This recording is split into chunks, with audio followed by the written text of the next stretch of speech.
Hey everyone, welcome back to another episode of Mindspun, your channel for your music fix. And today, I want to dedicate this video to an incredible guitarist that changed the game in so many ways with his music, his skills, his attitude, his innovations in regards to the instrument and tone, and so much more.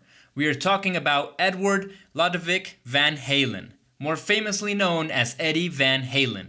And he is one of the greatest guitarists of all time to have ever lived, and the world will miss him dearly since he recently passed away this last October 6th at the age of 65 due to a health complication caused by throat cancer. The news was shared by Eddie's son, Wolfgang Van Halen, who confirmed the news via social media.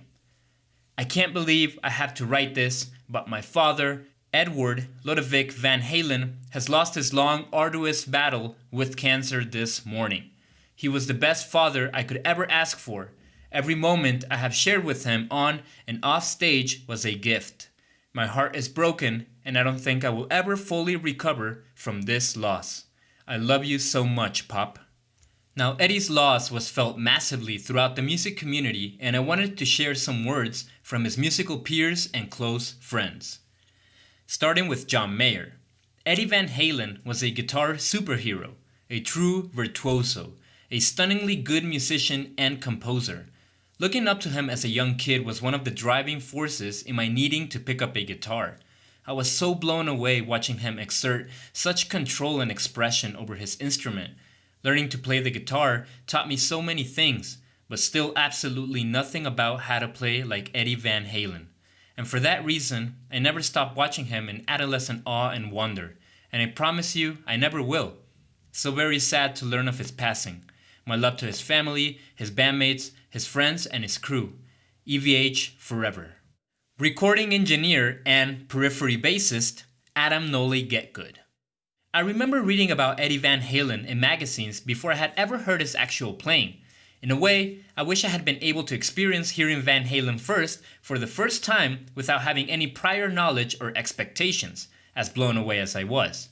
I would have loved to experience the incredulity and thrill that a whole generation of guitar players felt when that record first burst out of nowhere and indelibly changed so many lives in the process. Even disregarding Eruption and all of the amazing solos on that record, I remember being in awe of the constant slippery, effervescent ad-libs he wove into his rhythm parts. It was painfully obvious that this was someone so completely at one with the instrument, an inexhaustible dynamo of inspiration and spontaneity.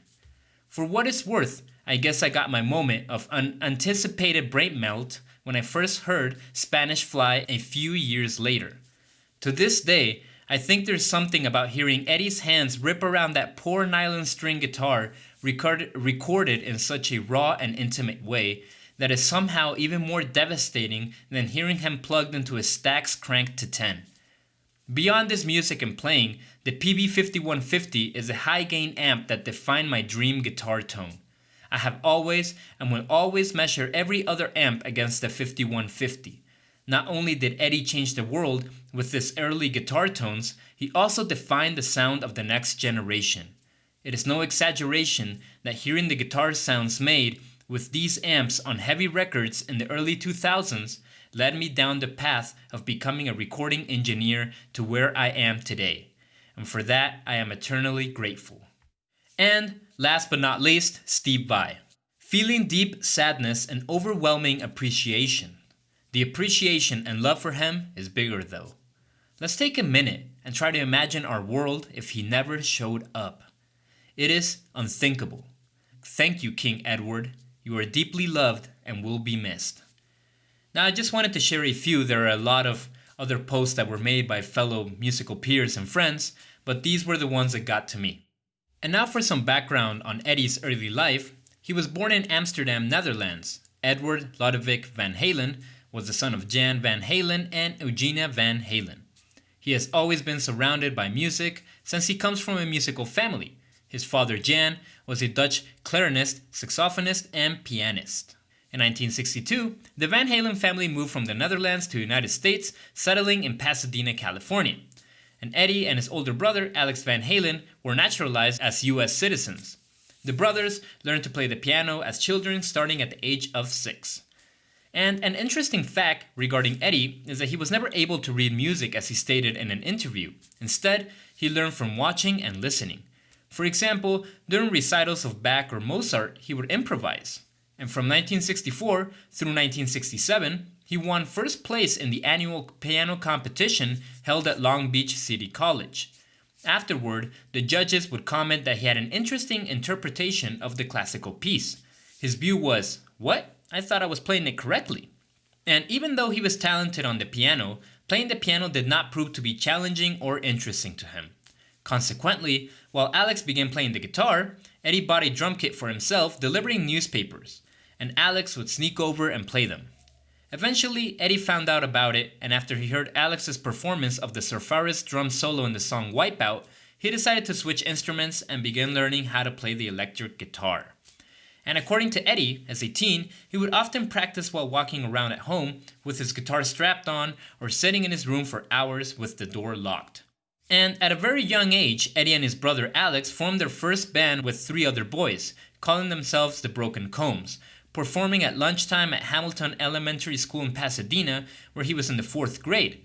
He would later say that this was when he first felt the desire to become a professional musician. And now, Van Halen came to be when in 1972, the Van Halen brothers formed a band called Genesis, featuring Eddie as lead vocalist guitarist, Alex on drums, and Mark Stone on bass.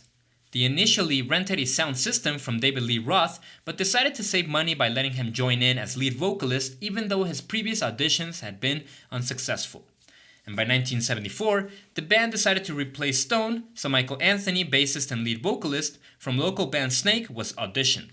Following an all-night jam session, he was hired for bass and backing vocals.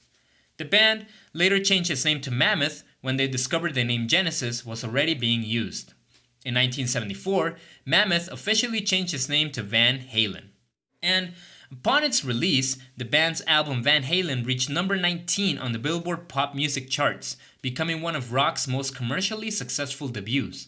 It was highly regarded as both a heavy metal and hard rock album. By the early 1980s, Van Halen was one of the most successful rock acts of the time. The album 1984 went 5 times platinum a year after its release. The lead single Jump became the band's first and only number 1 pop hit and garnered them a Grammy nomination. The band won the 1992 Grammy Award for Best Hard Rock Performance with vocals for the album For Unlawful Carnal Knowledge. In 2019, the band ranked 20th on the RIA list of best-selling artists with 56 million album sales in the United States and more than 80 million worldwide. Additionally, Van Halen charted 13 number 1 hits in the history of Billboard's mainstream rock chart. Meanwhile, VH1 ranked the band 7th on the list of the top 100 hard rock artists of all time. And in 2007, Van Halen was inducted into the Rock and Roll Hall of Fame. Individually, Eddie received acclaim for his guitar work in the band. And Eddie is a personification of the famous American dream, and a perfect example of this was when he spoke at an event at the Smithsonian's National Museum of American History in 2015. Eddie discussed his life and said, "We came here with approximately $50 and a piano, and we didn't speak the language. Now look where we are. If that is not the American dream, what is?" Now, besides Eddie's work with his eponymous band, he had other projects including solo work and partnerships with his brother on film soundtracks, such as A Wildlife, Twister, and a pornographic film, as well as musical collaborations with fellow musicians Kiss bassist Gene Simmons, Nicolette Larson, Brian May, Sammy Hagar, Black Sabbath, Roger Waters, Toto guitarist Steve Lukather, LL Cool J, and one of my favorites, Michael Jackson with Beat It. In addition, Eddie made cameo appearances in the music video for Frank Sinatra's LA Is My Lady and an episode of 2.5 Men. Eddie was also an inventor on 3 patents related to guitars: a folding prop to support a guitar in a flat position, as if you played the piano, a tension adjusting tailpiece, and an ornamental design for a headstock. Another awesome thing that Eddie had was that he was never afraid to experiment with his instrument. For example, the Frankenstrat, which is a custom guitar he built from parts. The ash body and maple neck cost $130, while the body was bought for $50 as the wood had a knot in it. The tremolo arm was originally taken from a 1958 Fender Stratocaster and was later replaced with a Floyd Rose arm. The guitar had a single Gibson Path Bridge pickup from a Gibson ES335, which he enclosed with paraffin wax to prevent feedback. The Frankenstrat was originally painted black, but was recoated with Schwinn red bicycle paint in 1979. He also is credited for making the tap-in technique really popular. The amazing song Eruption immediately comes to mind when thinking about this skill, and he didn't invent it since it had been used by flamenco guitarists for at least a century, as well as the likes of Western virtuosos like Paganini on both violin and guitar. According to Music Radar, Steve Hackett, lead guitarist with Genesis in the 1970s, is widely credited with inventing two-handed tapping and was an influence on Eddie. And he also created a signature high-gain sound with his 5150 block letter amplifiers that are still used to this day and have been a staple in heavy rock and metal for years. And now, Eddie created a sound that inspired thousands of guitarists to pick up the instrument and just play, to experiment, to shred, to do tapping, to enjoy the instrument, and to have fun. And I will always remember that about Eddie. I will always smile when I watch Eddie play, having fun in such an effortless way, the guitar being like an extension of him. And I think that's what will always stick with us guitarists and musicians who loved Eddie's music and his talent. So, rest in peace, legend. EVH forever.